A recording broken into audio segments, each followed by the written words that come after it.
Alors, dans cette vidéo, nous allons parler des annonces. Donc, nous allons voir les différents types d'annonces, les différentes fonctionnalités que chacune offre.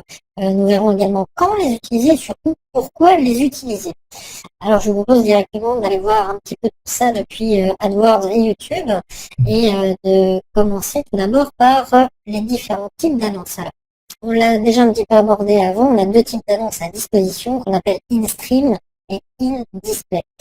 Qui sont deux formats qui sont un petit peu différents puisque l'un s'apparente un petit peu à de la publicité télévisée, c'est-à-dire qu'on va pouvoir imposer le visionnage avec une fonctionnalité bien sûr qui permet de le zapper, de le skipper à l'internaute, mais on va quand même s'insérer entre le moment où il a voulu voir une vidéo et le moment où il va la regarder. C'est quelque chose qui est plus intrusif. À l'opposé, on va pouvoir utiliser le format in-display qui va être lui bien un petit peu plus proche des formats Google d'annonces sur le moteur de recherche, c'est-à-dire qu'on va insérer dans les résultats de recherche une vidéo qui va être une vidéo publicitaire ou qui va promouvoir un chaîne, par exemple. Il faut savoir que les deux, et ça on en a déjà parlé, proposent le format TrueView, c'est-à-dire que vous ne payez que lorsque l'internaute interagit avec votre vidéo en visionne au moins 30 secondes, ou l'intégralité de la vidéo si elle dure un peu. Alors ça inclut évidemment les clics sur les interactions, sur les incitations que vous allez mettre en superposition, les clics sur les cartes, les clics sur les bannières, et tout ça, en fait, bien, vous permet d'avoir une certitude que les annonces sont réellement efficaces, puisque vous ne payez que pour ce qui est réellement vu ou interagi avec les internautes. Alors, on va voir un petit peu comment ça se présente sur YouTube. Et on va... Alors, pour être tout à fait franc, j'avais fait une recherche et à l'heure actuelle, en France, on a tellement peu d'annonceurs qui utilisent ce format sur des mots-clés qui sont dans des secteurs d'activité qui sont excessivement concurrentiels habituellement, tels que le régime, ce type de choses, en fait, qu'il m'était complètement impossible de trouver des exemples parlants. Donc j'ai fait une recherche sur google.com avec un mot-clé d'ailleurs qui est le mot-clé régime également, qui lui permet d'avoir des résultats au moins pour vous montrer un peu à quoi ça ressemble. Voilà pourquoi ce mot-clé. Donc en faisant cette recherche, on s'aperçoit qu'effectivement, et là on a donc deux formats qui sont en in-display, c'est-à-dire voilà, on s'aperçoit un petit peu comme sur google.fr quand vous faites une recherche, que les deux premiers résultats en fait sont des annonces et elles sont clairement identifiées. Alors ça se présente avec un titre qui ressemble beaucoup aux autres, ça se présente avec deux lignes de présentation, avec le nom de la chaîne éventuellement, et surtout, enfin masqué à mon nom, le nombre de vues, et là visiblement le deuxième a fait le choix de le mettre parce que le chiffre commence à être conséquent, et le premier a dû le cacher parce qu'il n'est pas encore suffisamment. Alors, si on clique sur ces annonces dans un autre lien, alors on voit que celle-ci va nous emmener bien sûr la chaîne directement de cette partie-là, et on va analyser un petit peu ce qui s'y passe. Donc on voit que voilà, là on a une présentation qui se charge, une présentation qui se charge automatiquement, et donc à partir de là en fait, eh bien la personne a été facturée parce qu'on a cliqué sur l'annonce et parce que la vidéo s'est lancée, et donc l'annonce a parfaitement rempli sa mission.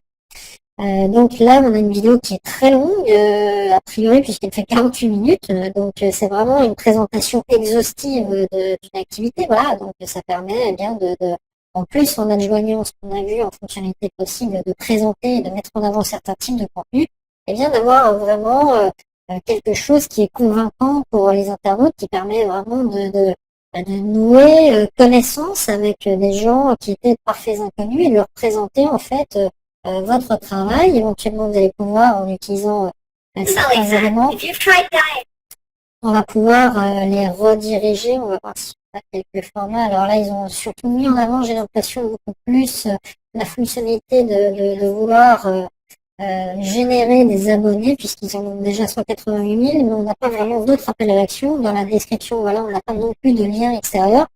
Alors qu'ils auraient pu très bien insérer à la fois ils auraient très bien pu insérer des appels à l'action dans la vidéo, des cartes par exemple qui nous auraient orientés vers leur site. Ils auraient pu le faire également dans la description. Et donc tout ça dans le but par exemple, je sais pas, de commercialiser un programme sur les régions. Là, ils sont restés vraiment sur quelque chose qui est très long, qui est une présentation commerciale exhaustive, a priori, puisque 48 minutes, on est quasiment sur un format de webinaire, donc ça doit être voilà, quelque chose qui est vraiment conséquent et qui doit peut-être avoir un appel à l'action à la fin, on va vérifier. Alors, oui, voilà, on peut commander en fait celle-ci. Je passe en écran. Donc voilà, ils ont mis un appel à l'action à la fin qui est d'essayer aujourd'hui. Si on clique sur le lien, eh bien, on est renvoyé sur une page spécifique qui va nous permettre, j'imagine, de passer commande du produit présenté dans cette vidéo-là. Voilà, ça se charge. Oui, c'est bien ça. On arrive sur voilà, quelque chose qui nous permet de commander. Donc, une présentation exhaustive. Et à la fin, bien sûr, qui ont regardé 48 minutes de vidéo, on peut s'estimer à peu près certains qu'ils sont prêts et matures à acheter. Donc, la vidéo, dans ce cas-là, est effectivement très pertinente. Voilà pour cette première manière d'utiliser la vidéo. On va voir un peu une deuxième avec celle-ci. Alors, celle-ci, si la mémoire est bonne, puisque je l'ai regardé avant, voilà, là, elle ne rentre pas sur une chaîne, n'envoie pas sur une chaîne, mais directement, en réalité, sur une vidéo qui paraît à peu près basique et classique, mais qui est elle aussi une vidéo commerciale. Alors, on s'aperçoit déjà quand on regarde la description qu'on a un lien extérieur. Voilà, on a des informations un petit peu plus, mais on peut cliquer déjà pour envoyer vers le site web. Là, elle met un petit peu de temps. Bon, là, il n'y a pas grand-chose dedans. C'est essentiellement là, assez basique cette vidéo. Il n'y a pas grand-chose. Ils vont qu'un appel à... Voilà. Alors, bon, c'est un peu ballot. Je pense qu'ils veulent surtout qu'on s'abonne. Ça va être une campagne d'abonnement parce qu'effectivement, il manque d'abonnés. Hi, I'm Wes, and I have an unusual story to share with you about how I was scared to death, half naked, looking down the barrel. On va couper le son. Parce que voilà. Et donc, on a donc un appel à l'action qui est donc essentiellement basé sur l'abonnement, disais-je, et voilà pour l'instant le but recherché de celle-ci, puisque voilà, on a quelque chose qui n'est pas vraiment optimisé pour générer des clics au niveau du site, mais bon, il existe, et à vrai dire, c'est une publicité qui m'a l'air un peu bâclée.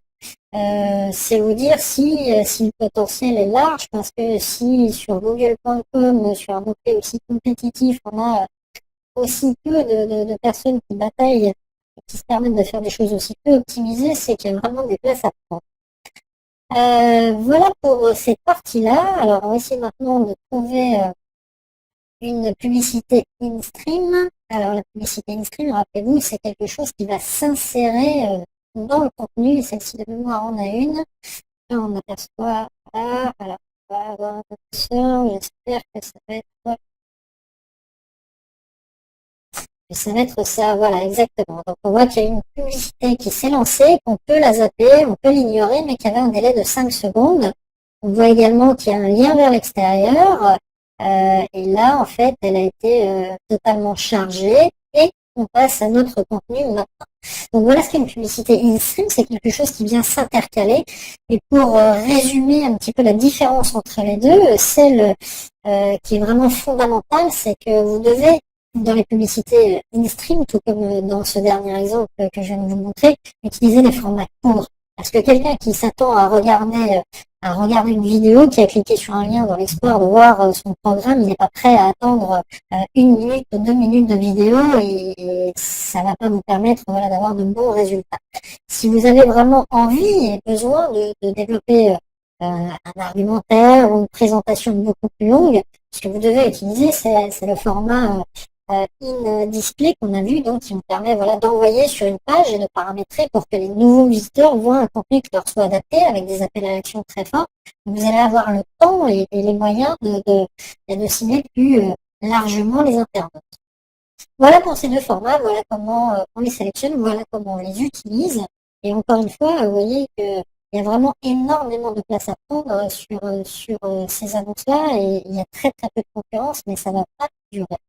On verra ensuite dans la prochaine vidéo depuis directement notre compte AdWords comment on va mettre ça en place.